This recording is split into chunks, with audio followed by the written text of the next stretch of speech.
Welcome back to the Cash Carter Coffee Hour. Grab your drink, silence the noise, and settle in. Because today we're pulling back the curtain on one of the biggest forces shaping your financial life. A force so old, so powerful, and so inevitable that most people don't even realize it's controlling them. I'm talking about the cycle every great empire faces. The rise, the peak, and the fall of the global reserve currency. And more importantly, what happens after the fall, and how you can protect yourself long before the headlines tell you anything useful. Most people think the dollar, the pound, or whatever their country uses is just money. But money is not neutral. Money is power, money is influence, and money is the scoreboard of global dominance. When a country controls the world's reserve currency, it doesn't just get wealthier, it gets to shape the rules of the entire game. And history shows the same pattern again and again. Every global currency lasts about 80 to 120 years before something breaks. The world shifts and an entirely new order takes over. So let's rewind the clock. Let's pull out the timeline nobody teaches in school.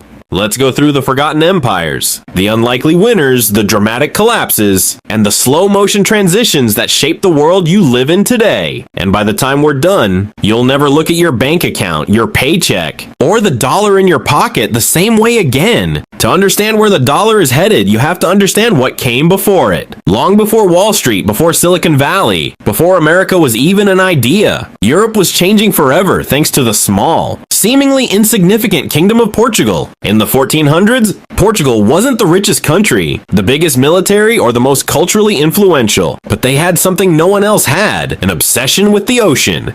While the world lived on land, Portugal lived on ships. Exploration wasn't a hobby, it was a national mission. And with every new sea route they mapped, with every new coastline they reached, they rewrote global trade. Their currency, and the Portuguese real, became the first widely trusted medium of exchange across multiple continents. Not because Portugal forced anyone to use it, but because the entire global economy suddenly depended on Portuguese routes. Their currency mattered because their innovation mattered. That's the first rule of world reserve currencies. They rise with innovation, not with luck. But innovation is only the beginning. Once the Portuguese created the new highways of the world, Spain took over with sheer, overwhelming force. Spain discovered something that turned the world upside down. Unimaginable amounts of silver buried beneath the mountains of Potosi. This silver didn't just make Spain wealthy, it flooded the world with a new, standardized global currency, the Spanish dollar, or the pieces of 8 you've heard about in pirate stories.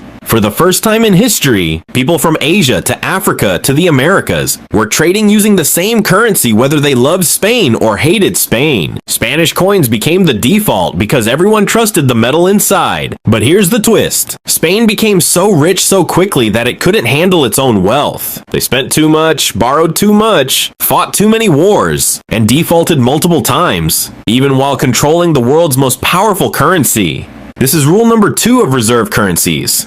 The stronger a nation gets, the more it overspends, and the more fragile it becomes.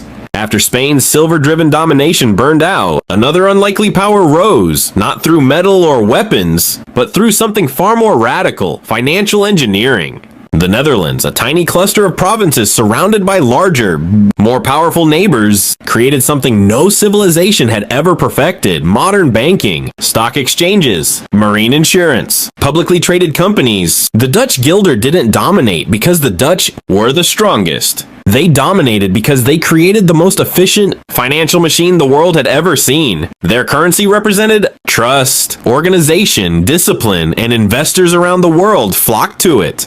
For decades, the Dutch were the center of world trade because their financial system worked better than everyone else's, but eventually, even the smartest system cannot protect you from overreach. Endless wars with England drained the Dutch economy. And eventually Britain, with its industrial revolution, roaring like a machine, overtook them. And so began the era of the British pound sterling, the longest running reserve currency in the modern era. Britain didn't just trade, it ruled. It didn't just innovate, it industrialized. Steam engines, railroads, factories, iron, coal, everything that transformed the world was coming out of Britain. Their empire stretched across the globe, and the pound became the backbone of international finance. The British banking system was efficient, credible, and supported by the largest navy on Earth. For more than 200 years, the pound was king. But even kings get old. 2 world wars drained Britain financially and militarily. By 1944, the country that once ruled everything was drowning in debt. And that's when the world gathered at Bretton Woods, a tiny mountain resort in New Hampshire, where the global financial order was rewritten in one stroke. The US, holding 2/3 of the world's gold reserves and untouched by the destruction of war, stepped forward as the new leader. And the US dollar officially replaced the British pound as the world's reserve currency. But what people forget is that the dollar didn't just win because America was rich.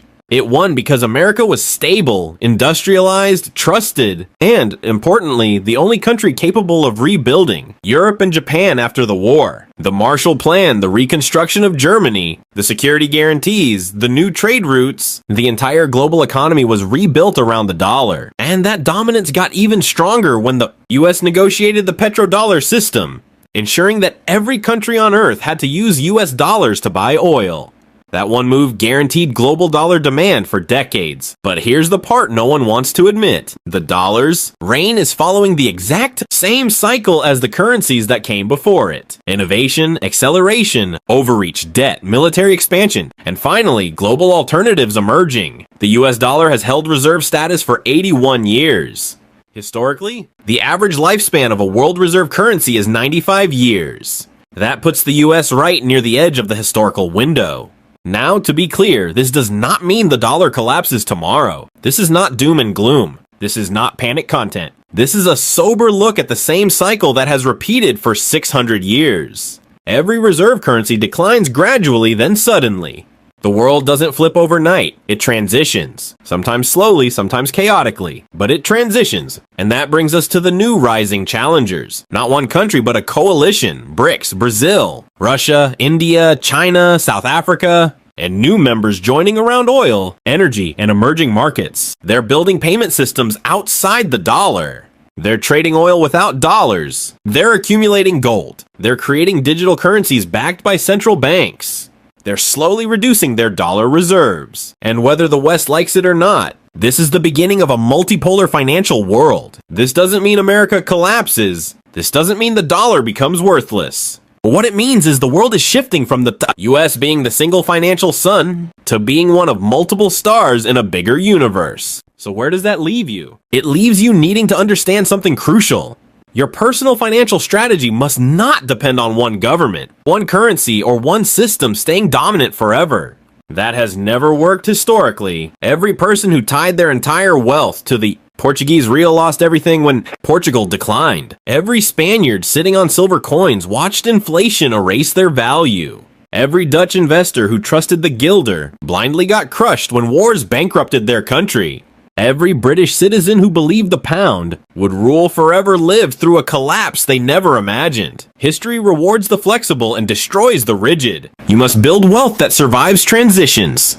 That means diversified investments, real assets, cash reserves, global exposure, index funds, skills that remain valuable no matter what currency the world uses. Your job is not to predict the future. Your job is to survive every version of it. The truth is, empires fall slowly, and then all at once. Currencies weaken quietly, and then dramatically. Economic power shifts invisibly, until suddenly everyone sees it. And the people who thrive through those transitions aren't the ones who panic. They're the ones who prepare early, calmly, and intelligently.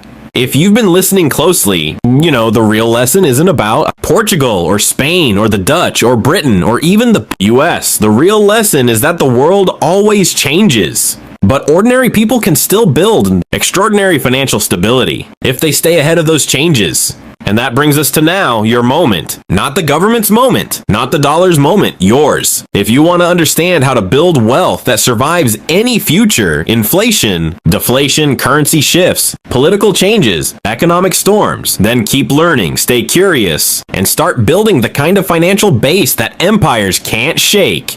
This has been Cash Carter on the Coffee Hour. If this opened your eyes, if it made you think, if it made you feel more in control of your financial destiny, then you already know what to do. Subscribe, because this show is where complex money finally becomes simple. And if you want the deeper long-form breakdowns, the evergreen guides, the step-by-step strategies, they're all in the long videos. Watch the one linked below. Your financial future is not an accident, it's a choice. And today, you made a smart one.